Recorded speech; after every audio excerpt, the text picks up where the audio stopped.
Geseënde Sabbat aan almal. Dis 'n voorreg om saam met julle hierdie Sabbat deur te bring. Ons leef in 'n vreemde tyd waar dit nou al die 9de dag is van Suid-Afrika se lockdown.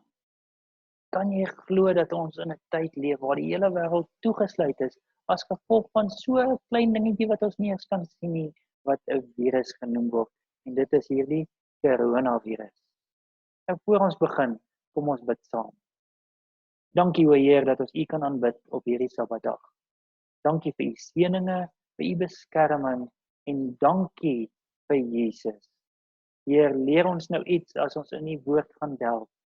Raak ons harte aan, is my gebed in Jesus naam. Amen. Nou, soos ek gesê het, ek wil met julle ietsie ook deel oor 'n virus. Maar spesifiek 2 tipes virusse wat in hierdie wêreld is. En een van hulle is die virus wat die liggaam kan verwoes. Maar dan wil ek ook met julle deel die virus wat die siel en die jou ewige lewe kan verwoes. Weet julle van so 'n virus? Ons weet nou van die een virus wat die lewe verwoes. Ons sien hoe gaan die mense dood van hierdie coronavirus. Hoe die statistieke opgaan, hoe die lande toegesluit moet word sodat ander mense nie geaffekteer kan word nie. Nou spesiaal gaan ek nou met julle hierdie lesing deel. Die skriflesing wat ek met julle wil deel is Jeremia 17:14. En Jeremia het daar so geskryf: "Maak my gesond, Here, dan sal ek gesond word. Verlos my, dan sal ek verlos word, want U is my lof." Wonderlik, in een teks sien ons gesondheid en ons sien verlossing in dieselfde teks. Gesondheid om gesond te wees van die mediese virusse en dan ook verlossing van die virus wat ons ewige lewe kan kos. Nou, wat is 'n virus? 'n Virus is 'n mikroskopiese parasiet wat selle in biologiese organismes besmet. Virusse is vaste intrasellulêre parasiete. Hulle kan slegs voortplant deur ander selle in te neem en te beheer, aangesien hulle op sigself nie die vermoë besit om onafhanklik voort te plant nie. So virusse het 'n gasheer nodig om te kan voortbestaan. Hulle kan nie op hulle eie voortplant nie. Nou daar's nog 'n virus in hierdie wêreld en ek is seker almal van julle was al deur hierdie virus geaffekteer. En hierdie virus is 'n deel van 'n kode wat in staat is om homself te kopieer en het 'n afbreekende effek, soos om 'n stelsel korrup te maak, om 'n komputer korrup te maak of om inligting te vernietig. Ek weet, ek het al inligting verloor as gevolg van hierdie virus. Nou daar's tipes van hulle. Jy kry 'n wurm of 'n Trojan horse en baie ander virusse en dit is alles komputervirusse. Nou hoe werk 'n virus? Soos ons gesê het, virusse benodig 'n gasheer, 'n ander lewende organisme wat kan voorsien aan alles wat die virus nodig het. Dit dring die gasheer se selle binne en neem hulle oor. Virusse gebruik die masjinerie van die gasheer se sel om so baie van homself te kopieer totdat die sel bars. So infekteer hulle die selle dan rondom hulle. So hier sien ons hoe werk 'n virus. 'n Virus hier neem die gasheer op, dan kopieer hy so baie van homself dat die sel bars en dan versprei dit na die selle rondom hom. Nou daar's 'n paar soorte virusse in die wêreld. Ons kry die HIV-virus, hepatitis B, Ebola-virus, adenovirus en dan die griepvirus, die influenza-virus en dan kry ons ook bakteriofagus. Nou kom ons kyk na die griepvirus. Daardie virus wat jou so plat slaan in die bed elke jaar as die winter aanbreek. Daar is 2 tipes griepvirusse. Jy kry tipe A en tipe B. Die griep A en B virusse wat normaal in mense versprei, is verantwoordelik vir die seisonale griepe of die menslike griepvirusse. En ons almal was al geaffekteer. Ag, dit kan jy sommer daar in die bed neerslaan met hoë koors, loopneus en so aan. Dan kry ons adenovirusse, is 'n groep virusse wat die membrane van die asemhalingskanaal, oë, ingewande, urienkanaal en senuweestelsel aantas. Hulle is verantwoordelik vir om en by 10% van koorsverwante siektes en akute asemhalingsinfeksies in kinders is ook die oorsaak van diarree. So dit gee ook diarree hierdie virus en asemhalingssiektes. En dan het ons al gehoor van die Ebola virus wat hier bo in Afrika uitgebreek het. Nou die Ebola virus is 'n kritieke of meestal fatale siekte in mense. Die soort virus word na mense oorgedra vanaf wilde diere en dan versprei dit in die mensdom deur persoon tot persoon. En ons het al gehoor hoe baie mense van dit dood is. En dan, soos ons nou al so baie in die nuus gehoor het, die coronavirus. Coronavirusse is 'n groep virusse wat siektes by soogdiere en voëls veroorsaak. By mense veroorsaak die virusse respiratoriese infeksies, insluitend gewone verkoue, wat gewoonlik lig is. Skaarsvorme soos ernstige akute respiratoriese sindroom, Midde-Oosterse respiratoriese sindroom en die nuwe coronavirus wat veroorsaak dat die Wuhan coronavirus uitbraak van 2019 tot 2020 dodelik is. By beeste en varke veroorsaak die coronavirus diarree. By hoenders veroorsaak dit boonste respiratoriese siekte. Daar is geen enstowwe of antivirale middels wat goedgekeur is vir voorkoming of behandeling nie. So dis, soos ons in die nuus gehoor het, versprei hierdie virus nou in die wêreld. Nou virusse veroorsaak natuurlik vernietiging of selfs dood. Nou daar is 'n virus in hierdie wêreld wat ook lewe en die ewige lewe kan verwoes. Ons lees van dit in Romeine 6:23. Want die loon van die sonde is die dood. Sien, hier's 'n virus wat die dood kan veroorsaak, wat selfs die ewige dood kan veroorsaak. Maar dit los ons daarom nie net by die dood nie, dit sê hierdie virus het 'n oplossing. Maar die genadegawe van God is die ewige lewe in Christus Jesus ons Here. So hier sien ons 'n virus wat ons lewe kan verwoes. Nou waar het hierdie sonde-infeksie ontstaan? Ons lees van dit in Jesegiel 28:13. Jy was in Eden, die tuin van God. Allerhande edelgesteentes was jou bedekking, karnieul, topaas en jaspis, krisoliet, onyx, sardonyx, safier, karbonkel en smarag. En van goud was die werk van jou kassies en groewe aan jou. Op die dag toe jy geskape is, hulle berei. So hier praat dit van 'n engel wat deur God berei is. Jesegiel 28:14 sê, jy was 'n gerub met uitgespreide vlerke wat beskud, en ek het jou gestel op 'n heilige berg. 'n God was jy het gewandel tussen die vuurige gesteentes. So hier sien ons dat hierdie engel was in die hemel, uit in die hemel rondgewandel. Jy was volkome in jou weë van die dag af dat jy geskape is. Totdat daar ongeregtigheid in jou gevind was. Daar sien ons waar hierdie sonde-infeksie begin het. Dit het in die hemel begin met hierdie engel. Hierdie engel wat eintlik perfek geskape was, maar toe kry hy 'n sonde-infeksie. Jesaja 14:12 praat ook van hom. Hoe het jy uit die hemel geval, o môrester, seun van die dageraad?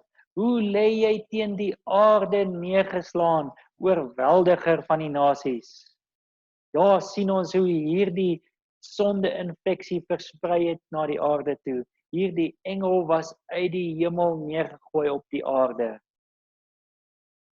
Hy was in isolasie gebring. Sonde kon nie in die hemel verder bestaan nie en toe word hierdie engel geïsoleer of gelockdown of hoe kan ons sê gekwarantyne. Openbaring 12 vers 7 sê en daar het oorlog in die hemel gekom as gevolg van hierdie sonde-infeksie. Michael en sy engele het oorlog gevoer teen die draak. En die draak en sy engele het oorlog gevoer. En hulle kon nie oorwin nie. En hulle plek was in die hemel nie meer gevind nie. Hulle was gekwarantyne. Hulle was uit die hemel uitgegooi. Daarom sê Openbaring 12:12. Daarom wees verheug, o hemele, en die wat daarin woon. Hoekom moet hulle verheug wees?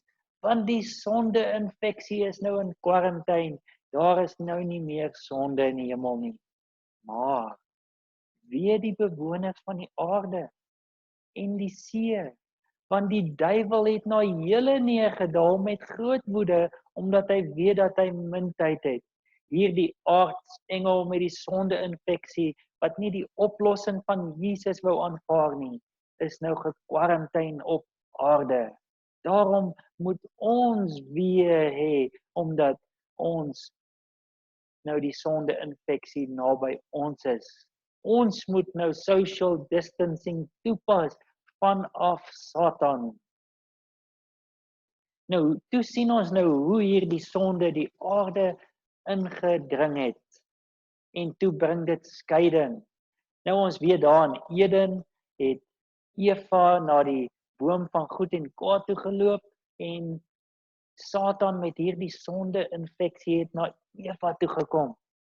En hy het vir haar gesê, is dit so dat God vir julle gesê het, julle mag geen van die vrugte eet wat in die tuin is nie. Toe sê Eva, nee, God het gesê, ons mag van al die vrugte in die tuin eet, maar net nie van die boom van goed en kwaad nie. Ons mag dit ook nie aanraak nie. En toe wat sê Satan? Toe bring Satan sy besmetting na Eva toe en hy sê, nee, jy kan soos God wees. Jy sien, Satan se infeksie het ook gekom deur hoogmoed. Satan se sonde-infeksie het gekom deur hoogmoed. Hy was nie vergenoegd met sy posisie in die hemel nie. Hy wou ook 'n God wees. En hier sê hy vir Eva, nee wat, jy kan eet van daardie boom en dan sal jy soos God wees. Hy het vir Eva ook besmet met die gedagte van hoogmoed en van dat sy ook 'n God kan wees. En toe sien ons hoe dit skeiding gebring. Maar Eva, net soos daardie virus in die begin, daardie mediese virus, as jy die virusinfeksie het en jy kom in kontak met ander mense, dan besmet dit ander mense ook. Net so het Eva toe na Adam toe gegaan en hom ook besmet met die sondevirus. En Adam het ook geëet. En toe, wat gebeur toe? In Genesis 3:8 sê dit. En hulle het die stem van die Here God gehoor, terwyl hy wandel in die tuin, in die aandwentjie. En die mens en sy vrou het hulle verberg vir die aangesig van die Here God, tussen die bome van die tuin. Julle sien, voorheen kon hulle van aangesig tot aangesig met God gesels.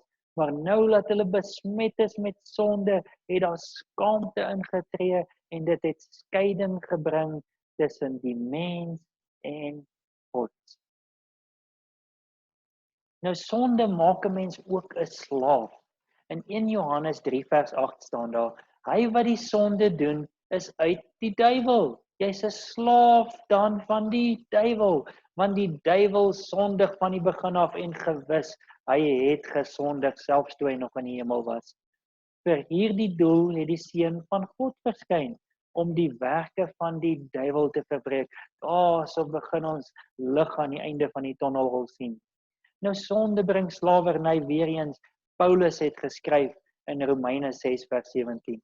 Maar ons dank God dat julle wel diensknegte van die sonde was, maar van harte gehoorsaam geword het aan die voorbeeld van die leer wat aan julle oorgelewer is.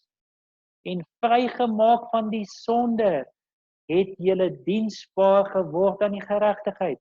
Eerstens sien ons dat ons was diensknegte, slawe van sonde voorheen, maar as gevolg van die boodskap wat aan ons oorgelewer is, hierdie leer van Jesus Christus is ons vrygemaak van sonde, en nou het ons deelgenote geword van geregtigheid, dienaars van geregtigheid, dienaars van Jesus Christus.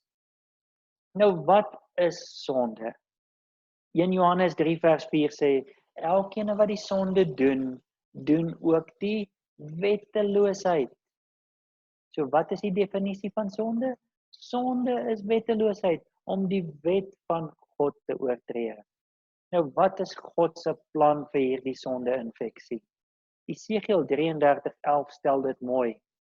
Sê vir hulle, so waar as ek leef, spreek die Here, gewis, ek het geen behaag in die dood van die goddelose nie, maar daarin, dat die goddelose hom bekeer van sy weg en lewe. Wat is God se plan? God wil nie hê ons moet sterf van die sonde-infeksie nie, maar hy wil hê ons moet ons rug draai op die sonde-infeksie en lewe. God se plan is die ewige lewe. Ons moet net ons rug draai. 'n U-draai maak teen die sonde. Dit sê daar, bekeer julle van julle verkeerde weë. Waarom tog wil julle sterwe, o huis van Israel? As ons nie ons rug gaan draai op hierdie sonde-infeksie en kyk na die oplossing wat in Jesus is nie, gaan ons sterwe. Maar gelukkig is daar 'n oplossing in Jesus Christus ons Here. Nou hier is die medisyne. Hier is die entstof vir die sonde-infeksie. 1 Johannes 1 vers 7 sê, maar as ons in die lig wandel, soos hy in die lig is, dan het ons gemeenskap met mekaar, en die bloed van Jesus Christus, sy seun, reinig ons van alle sonde. Wat is die entstof? Die bloed van Jesus Christus, wat hy gestort het op die kruis. Hy het die sonde-infeksie klaar oorwin op die kruis. Ons moet na Jesus toe kom. As ons sondes bely in vers 9, as ons sondes bely, hy is getrou en regverdig om ons die sondes te vergewe en ons van alle ongeregtigheid te reinig. Sien, die oplossing is in Jesus. Slegs in Jesus is daar 'n entstof. Slegs in Jesus kan ons ontslae raak van die sonde-infeksie. Sukkel jy nog met sonde vandag? Is daar sondes wat jou nog 'n slaaf maak? Voel dit of daar nie 'n lig aan die einde van die tonnel is vir jou nie? Miskien voel dit of daar geen oplossing is nie. Jy hoef nie meer alleen te sukkel nie. Jesaja 1 vers 18 sê, kom nou en laat ons die saak uitmaak, sê die Here. Kom na die dokter toe vir die sonde-infeksie, die hoogste dokter wat daar is, die beste geneesheer vir hierdie sonde-infeksie. Hy sê, kom na my toe en kom ons maak die saak uit, sê die Here. Al was julle sondes soos skarlaken, dit sal wit word soos sneeu. Al was dit rooi soos purper, dit sal word soos wol. As julle gewillig is en luister, sal julle die goeie van die land eet. My vriend, daar is 'n entstof, daar is 'n oplossing vir sonde-infeksie. Nie soos die coronavirus waar hulle nog geen entstof het nie, is daar 'n entstof vir die sonde-infeksie. Ons hoef nie ons ewige lewe te verloor nie. Ons kan na die geneesheer toe kom wat Jesus Christus is en dan kan ons nog steeds die ewige lewe hê. Ons moet net ons rug draai op hierdie infeksie en na Jesus toe kom. Daar is verlossing in Jesus. Soos Jeremia gesê het, maak my gesond, o Here, en ek sal gesond wees. Verlos my en ek sal verlos word. Mag God u verlos en u skoon was van u sonde. Kom ons bid saam. Dankie, o Heer, dat daar 'n oplossing is vir die sonde-infeksie. Nie soos hierdie coronavirus wat nie 'n entstof het nie. Heer, Dankie dat ons nie hoef onsself te bedek met maskers. Ons hoef nie ons hande te was met alkohol nie. Ons kan net na Jesus toe kom en hy sal ons skoon was met sy bloed. Daardie bloed wat hy gestort het op die kruis. Dankie dat daar 'n oplossing is. Dankie dat U die ewige lewe in ons besit kan plaas. Dankie dat ons U kan aanbid. Dankie vir hierdie boodskap van hoop. Dis my gebed in Jesus naam. Amen. Dankie julle dat ek met julle hierdie studie kon deel en mag julle hoop vind in Jesus Christus. Mag julle na Jesus toe kom met julle sonde-infeksie, want daar is 'n eindstop. Daar is 'n oplossing en deur God se liefde kan julle dit bekom. Amen.